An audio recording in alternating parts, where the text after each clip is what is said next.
الرحيم والصلاة والسلام على أشرف المرسلين سيدنا محمد صلى الله عليه وعلى آله وصحبه ومن سار على دربه وتمسك بسنته إلى يوم الدين.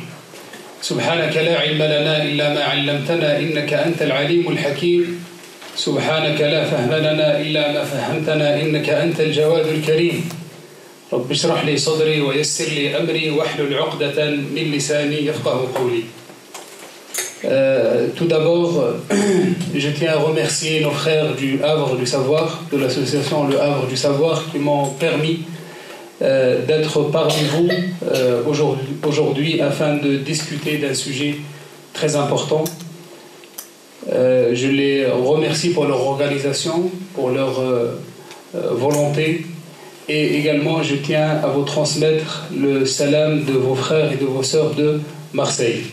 Marseille, c'est à 1000 km d'ici, mais quand j'ai entendu le Havre du Savoir, j'ai répondu présent afin de venir découvrir nos frères et nos sœurs de cette ville, qu'on les appelle les Havrais d'ailleurs.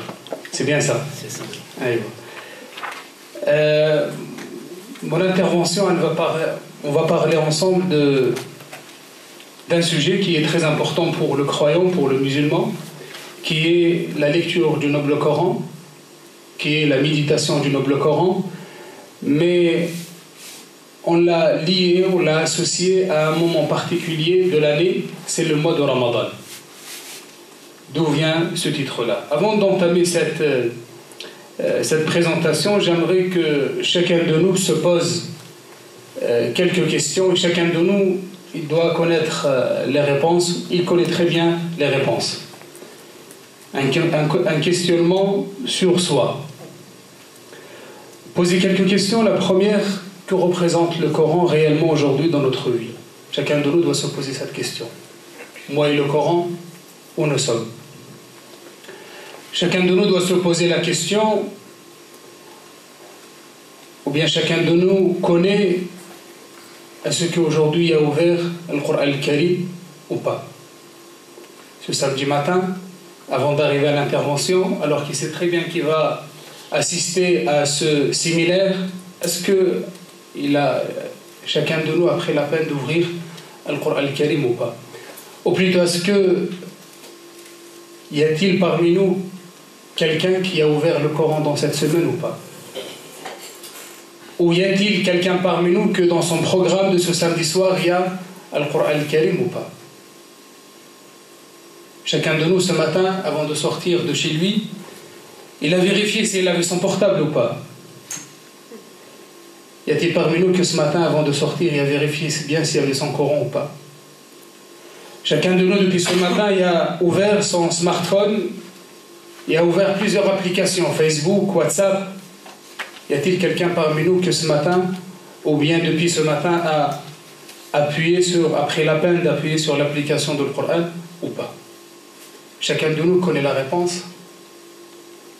Et chacun de nous, normalement, à partir de là, de ce constat-là, il voit la gravité de la chose. Dont moi, le premier, il commence un nouveau cheminement avec le Coran al-Karim.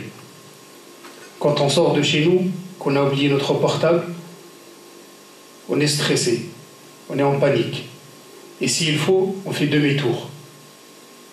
Est-ce le cas aussi pour le Coran ou pas? C'est des questions simples que chacun de nous peut se les poser. Il n'y a pas besoin d'un savoir. Il n'y a pas besoin de connaître des versets et des versets des hadiths. Notre séminaire va tout d'abord parler, on va dire, donner quelques outils, comme l'a dit notre frère. Mais avant d'entamer le sujet, j'aimerais qu'on s'arrête un peu sur ce hadith-là, qui était rapporté d'après Shuraih al-Khuza'i radiyallahu anhu. Le prophète sallallahu alayhi wa sallam est sorti vers nous et a dit: recevez la bonne nouvelle, n'attestez-vous pas qu'il n'y a point d'autre divinité à adorer que Allah et que je suis son prophète et son messager? Ils ont répondu: certes.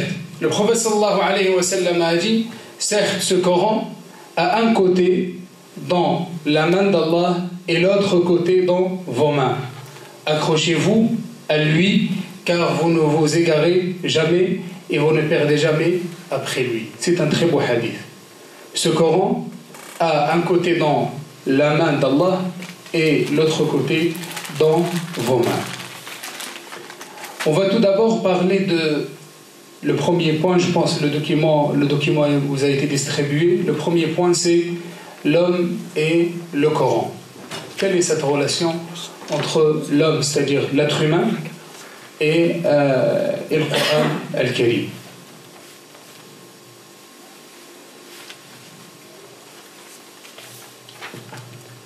On se pose cette première question, c'est quelle est la nature de ce livre qui a fait basculer le monde? Le Coran, dans sa définition générale, et je suppose que tous on connaît la définition du Coran. C'est quoi le Coran?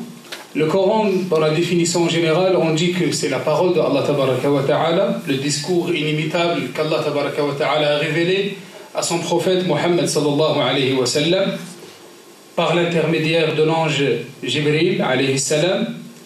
Il est transmis aux musulmans par la voie de tawathur, c'est-à-dire la voie notoire. Sa lecture est une adoration.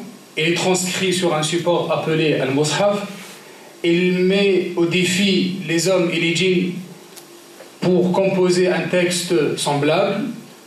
Et bien sûr, le Coran, dans sa compilation, il commence par Surat al-Fatiha qui finit par Surat al-Nas. Donc ça, c'est une définition assez scientifique et assez globale qui résume un peu tous les aspects spécifiques du noble Coran.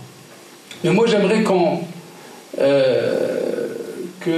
s'attarde un peu sur la première partie de la définition. Le Coran et la parole, c'est la parole de Allah Tabaraka wa Ta'ala. D'ailleurs, tous les savants s'accordent sur la même définition pour dire que le Coran est la parole de Allah Tabaraka wa Ta'ala. Le Coran, c'est la parole de Allah. Et c'est un point qui est censé nous faire réfléchir et méditer.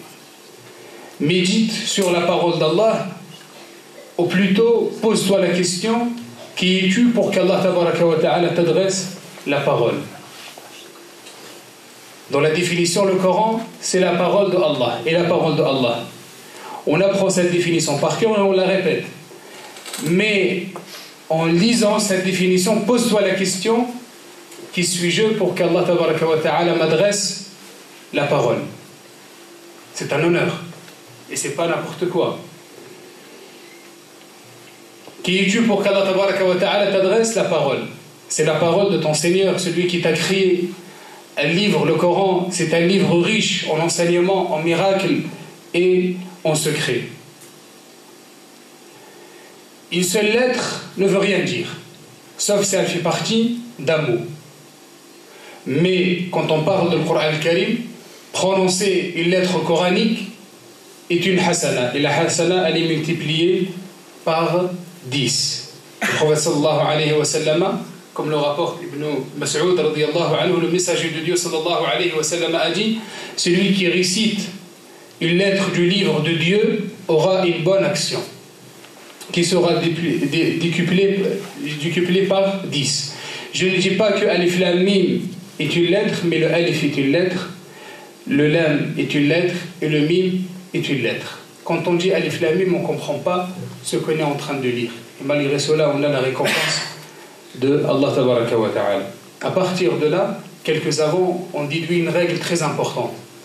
Ils ont dit que même si un non-arabophone, il lit le Coran en arabe, même s'il ne comprend rien dans ce qu'il est en train de lire, malgré cela, Allah Tabaraka wa Ta'ala lui donnera la récompense, c'est-à-dire une lettre, chaque lettre, une hasana, et la hasana est multipliée par 10. Donc même si tu es francophone, même si tu ne comprends pas ce que tu es en train de lire, de même tu as la récompense divine.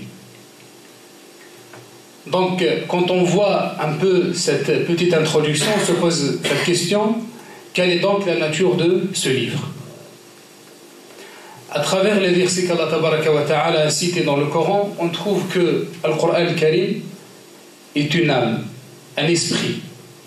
Et on sait très bien quand l'âme rencontre un corps, elle lui donne la vie. Et c'est ainsi l'âme, quand elle rencontre le corps de l'ensemble, de la communauté, d'un groupe également, elle rend cette communauté vivante et réveillée. Mais la nature du Coran ne s'arrête pas à une âme ou un esprit.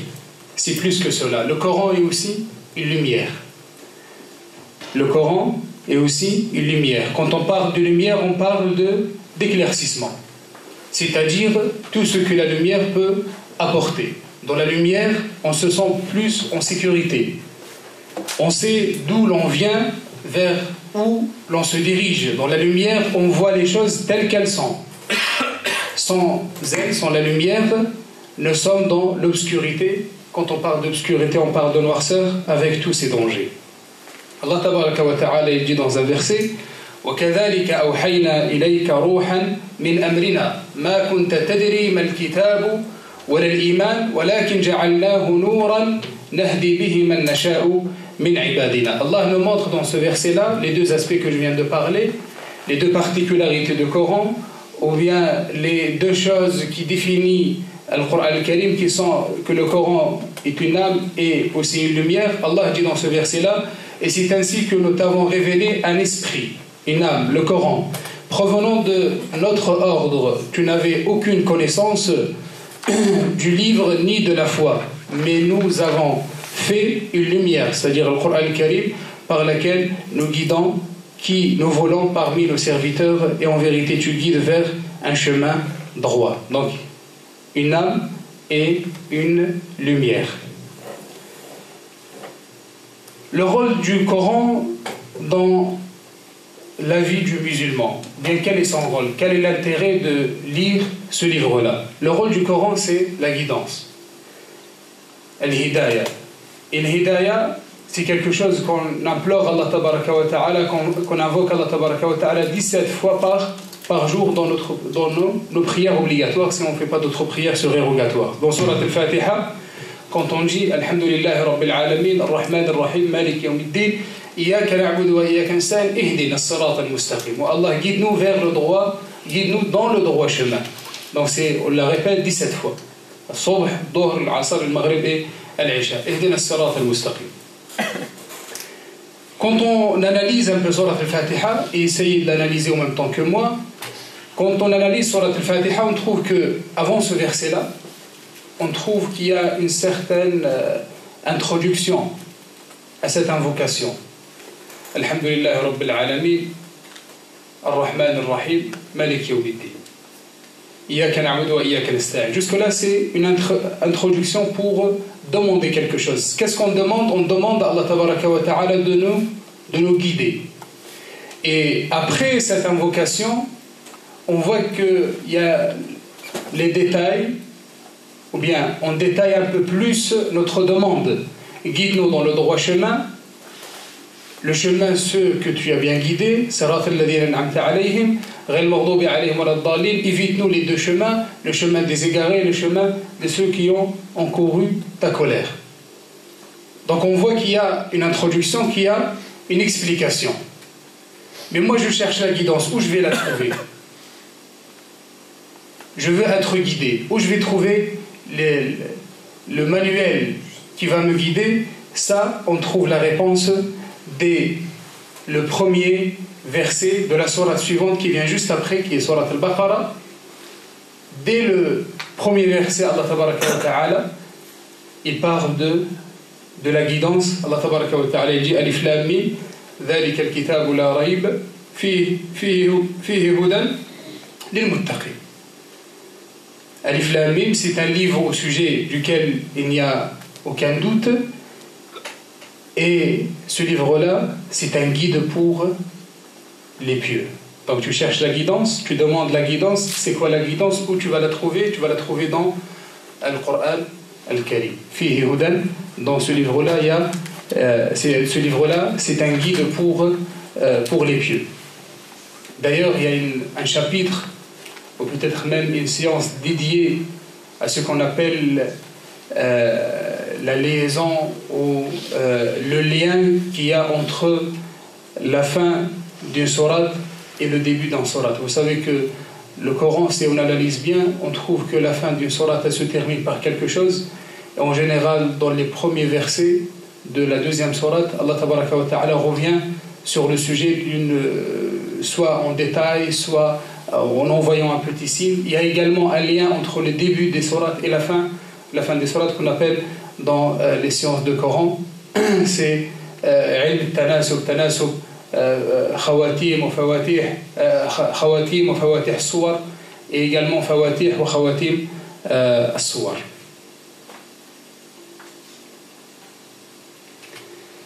Après avoir vu ensemble c'est quoi ce livre-là, c'est quoi Al-Qur'an al-Karim, maintenant on va se pencher un peu plus sur nous-mêmes, apprendre à nous connaître nous-mêmes. Qui est l'homme, l'être humain, l'insan. L'habitude fait que l'homme se pose des questions, surtout ceux qui l'entourent. L'être humain, dans sa nature, il est curieux, il veut tout savoir. Il demande après tel, après tel et après tel. Mais il est rare qu'il se questionne sur lui-même. Il est rare qu'il revienne, que l'homme, que l'être humain revient et fait un travail sur lui-même afin d'apprendre à se connaître soi-même. Tu t'es déjà demandé qui es-tu toi? Peut-être le fait de ne pas se poser cette question, qu'on évite de se poser cette question, ou bien qu'on ne pense pas à poser cette question, c'est soit parce qu'on croit connaître soi-même, ou bien on détourne souvent la réponse, et c'est souvent le cas quand quelqu'un le demande, ou là quand on se pose cette question-là, souvent on essaye de s'identifier pour dire je m'appelle un tel, je suis de telle famille, j'ai un tel statut social, mais jamais on revient pour chercher notre vraie nature. Ainsi, l'homme reste l'espèce le plus ignorant de lui-même. Toi et moi, mon cher frère, ma chère sœur, nous sommes cette histoire qui débute avec Adam et se poursuit jusqu'au jour du jugement dernier. Et chacun de nous voit sa vie remplir de joie et de tristesse, également de gloire et d'échec. Et d'ailleurs, le Coran d'ailleurs, l'homme est le sujet du Coran. Donc le rôle du Coran, c'est aussi de t'expliquer qui es-tu, afin que tu puisses te connaître et que tu puisses commencer un cheminement sincère envers ton Seigneur.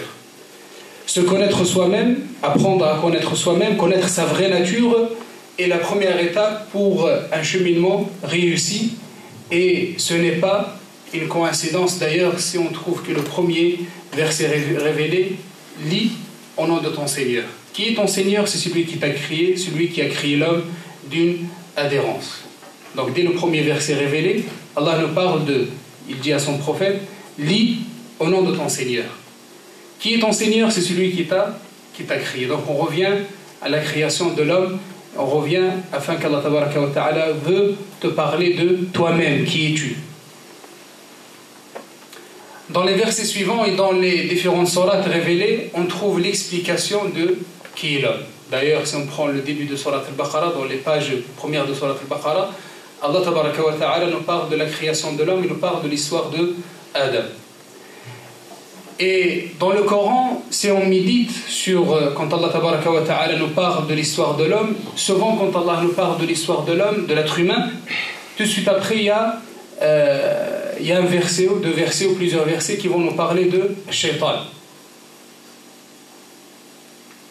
Car quand tu commences à te connaître et faire un travail sur toi-même, Shaitan intervient pour te dévier. Shaitan ne veut pas que tu apprends à te connaître toi-même. Shaitan se concentre afin d'empêcher l'homme de se connaître soi-même. C'est pour cela que dans le Coran, lorsqu'on parle de l'homme, Shaitan est évoqué dans les versets suivants. L'homme est cette espèce créée d'un mélange d'esprit et d'argile. Il est composé par deux choses, Ruh wa Jasad. Sa mission sur terre, c'est Al-Khilafa. Et l'endroit où il doit l'exercer, c'est la terre. Allah tabaraka wa ta'ala dit dans le Coran, lorsque ton Seigneur confia aux anges, je vais établir sur terre un vicaire, une khalifa, entre l'homme et Allah tabaraka wa ta'ala, il y a un pacte. Ce pacte-là, c'est un pacte qui est l'adoration d'Allah. Allah dit « Wa ma khalaqtul jinna wal insa illa liya'budun » J'ai créé les djinns et les hommes afin qu'ils qu'il m'adore. Toute créature a été créée pour quelque chose. Les herbes pour les animaux, les arbres, les mers ont été créés pour servir l'homme, mais l'homme a été créé bien pour quelque chose. L'homme a été créé afin d'adorer Allah Tabaraka wa Ta'ala. Cela montre en vérité la grande valeur qu'il a l'homme auprès de Allah Tabaraka wa Ta'ala. L'homme est cette chose à 20 mètres du sol, ne s'aperçoit plus. Il est comme une graine de sable dans un désert vaste. Mais malgré tout cela, malgré toute cette faiblesse, malgré qu'il est minime, qu'il est petit, Allah Tabaraka wa Ta'ala l'a honoré et il a fait de lui, il a fait de toi et de moi le sujet de sa parole, Al-Qur'an Al-Karim. Après avoir vu ensemble c'est quoi le Qur'an Al-Karim, c'est quoi Al-Insan, l'être humain, maintenant on va parler quel est le rapport alors entre l'homme et Al-Qur'an Al-Karim. L'homme sans Al-Qur'an Al-Karim est un être vide, mort, jusqu'à ce que la lumière du Coran et l'âme du Coran entrent dans son corps. Parce que le Qur'an Al-Karim, c'est... le Qur'an Al-Karim, c'est quoi? On a parlé de deux choses. Esprit, l'âme, ruh et lumière, nour. Donc, le Qur'an Al-Karim, quand il rentre dans le corps de l'être humain, quand il le rencontre, cet être humain devient vivant. Et sans cela, le corps, ou bien l'être humain sans cela, il est vide et mort. Cette âme qui le conduit vers le bien, qui l'incite à se diriger vers son Créateur. C'est pour cela que le danger de négliger cette âme peut avoir des conséquences néfastes et très graves. Il suffit de voir, en prenant exemple de la prière, Allah Tabaraka wa Ta'ala nous a mis 5 prières par jour, le matin, on va dire midi, dans l'après-midi, début de soirée et fin de soirée. C'est pour nourrir cette âme. Pareil, le corps a besoin de se nourrir le matin, midi et soir. Pareil, cette âme, Ar-Ruh, elle a besoin d'être nourrie. Et la meilleure nourriture qu'on peut offrir à notre âme, c'est Al-Qur'an Al-Karim. Et souvent, on entend parler de la fin des corps, mais souvent on parle de la fin des âmes. مجاعة الأجساد وقليل ما نتحدث عن مجاعة الأرواح. Donc ça c'est le premier aspect qui est Ar-Ruh. Deuxième aspect c'est la lumière. L'homme ne peut pas voir dans le noir, il ne peut pas choisir dans le noir, il ne peut pas marcher dans le noir.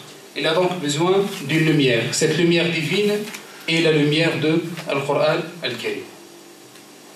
Le prophète sallallahu alayhi wa sallam, dans un hadith que je trouve magnifique, il nous parle en fait d'un rapport qu'il y a entre l'eau et la terre. Et nous on va prendre ce hadith-là, on va l'appliquer. Ce hadith-là, on va prendre le Coran comme étant une pluie et l'être humain comme étant une terre. On va essayer d'appliquer ce hadith-là. Le prophète sallam a dit dans le hadith: la bonne ligne de conduite et le savoir qu'Allah m'a chargé de répandre sont comparables à une pluie abondante qui tombe sur une terre. Là où se trouve un terrain fertile, l'eau est absorbée, laissant pousser plantes et herbes en abondance. Ailleurs, il est des parcelles arides qui retiennent les eaux. Allah les rend utiles aux hommes qui peuvent ainsi boire et abreuver leurs bêtes et cultiver. Enfin, il existe d'autres parcelles qui sont des plaines désertiques, incapables de retenir l'eau ou de laisser pousser de l'herbe. Donc il y a 3 sortes. Un terrain fertile, un terrain qui va juste garder de l'eau tant que l'être humain vient et profite de cette eau-là. Et le troisième, c'est des parcelles qui sont désertiques, qui retiennent l'eau et qui laissent pousser aucune herbe ni arbre. Voilà, le prophète continue dans le hadith, il dit: voilà à ce à quoi on peut comparer celui qui a une bonne compréhension de la religion d'Allah, celui qui a profité du message avec lequel Allah m'a envoyé, l'a appris et enseigné, et celui qui n'y prête pas attention et n'accepte point la loi d'Allah, la loi qu'Allah m'a envoyé transmettre. Le Coran est telle une pluie et les gens se divisent en trois catégories. Il y a ceux qui l'ont appris, absorbé et transmis le Coran. Ceux qui ont appris et transmis sans chercher à comprendre et à méditer sur le Coran al-Karim.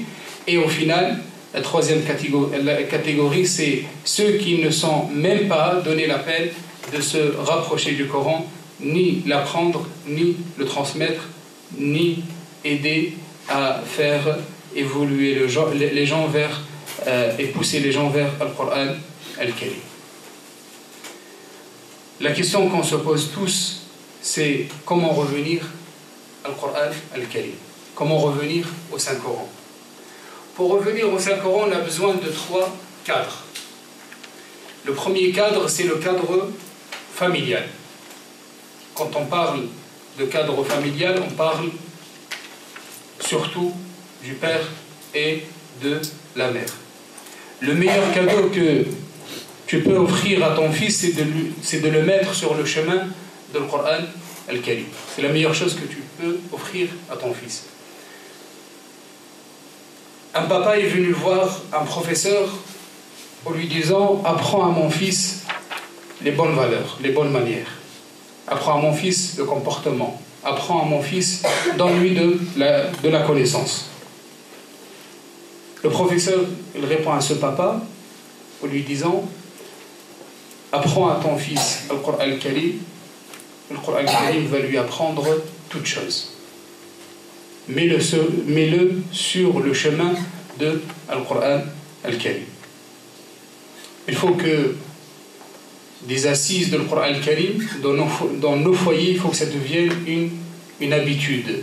Chaque jour, on prend 10-15 minutes, on s'assoit autour de Al-Qur'an al-Karim, un il récite, les autres ils écoutent, le deuxième il récite, nous on écoute, et après chacun de nous essaye de comprendre, essaye de tirer, on va dire, quelques conclusions. Je ne parle pas d'expliquer le Coran à partir de sa tête, mais chacun de nous, quand il lit un verset, il y a quelque chose qui le fait réfléchir, il y a quelque chose qui l'attire dans ce verset-là. Exprimons ça. Aujourd'hui on s'exprime, demain on s'exprime, et après, 1 mois, 2 mois, 1 an, 2 ans, le Coran va vraiment faire partie de notre vie. Le deuxième cadre, c'est un cadre scientifique. À travers des associations, à travers des écoles, des instituts. Mais également, même dans le cadre scientifique, on a besoin à la fois d'un enseignant, mais également, il faut qu'il soit également un éducateur. Son rôle, ce n'est pas simplement de transmettre le savoir, mais son rôle, c'est bien d'éduquer. Le troisième cadre, c'est le cadre de la société. Et ça, c'est notre devoir à tous. On doit orienter la société vers le Coran. On doit orienter la société envers les enseignements du Coran, vers les valeurs de Al-Qur'an al-Karim, envers les comportements, envers ses morales. Donc ça, c'était le premier point qu'on a développé, c'est Al-Insan wa Al-Qur'an.